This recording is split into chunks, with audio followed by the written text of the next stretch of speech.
ಚೆನ್ನಾಗಿದ್ದೀರಿ ಅನ್ಕೊಂತೀನಿ. ಹಾಗೆ ನಾನು ತುಂಬ ಅಂದರೆ ತುಂಬ ಚೆನ್ನಾಗಿದ್ದೀನಿ. ಸೊ ಈಗ ನಾನು ಹಾರ್ಟಿಕಲ್ಚರ್ ಹತ್ರಕ್ಕೆ ಬಂದಿದ್ದೀನಿ. ನಾನು ಹಾರ್ಟಿಕಲ್ಚರ್ ಹೆಂಗೆ ಅಂತ ತೋರಿಸ್ತೀನಿ ಬನ್ನಿ. ಅದು ದೊಡ್ಡದಾಗಿರ್ತೈತಿ, ಚೆನ್ನಾಗಿರ್ತೈತೆ. ಸೊ ಇಲ್ಲಿ ನೋಡ್ಬೋದು, ಇದು ರ್ಯಾಡಿಶ್ ಹಾಕಿದ್ದೀನಿ. ಹಾಗೆ ಹೂವು ಏನು ಬಿಟ್ಟಿದ್ದೀನಿ ಕೇಳ್ತಿರಾರ, ಆ ಹೂವು ಬಿತ್ತನೆಗೆ ಬಿಟ್ಟಿದ್ದೀನಿ, ಬಿತ್ತನೆ ಅಂತ. ಸೊ ಹಾಗೆ ನಾನು ನೆಕ್ಸ್ಟ್ ಏನಂದರೆ, ಬಿತ್ತನೆಯಿಂದ ಒಂಥರ ಲೈನಾಗ ಬೆಳ್ಕೊಂಡಿತ್ತಲ್ಲ, ಅದು ಏನಂದರೆ ನೋಡಿ,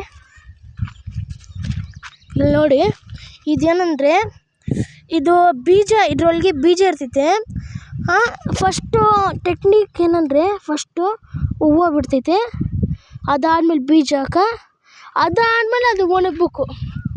ಒಳಗೆ ರ್ಯಾಡಿಶ್ ಆಗೈತಲ್ಲ ಅದೆಲ್ಲ ಹೊಲ್ತೋಗೈತೆ, ಅದಕ್ಕೆ ನಾವು ತಿನ್ನಲ್ಲ ಅದನ್ನು. ಸೊ ಹಾಗಾಗಿ ನಾವು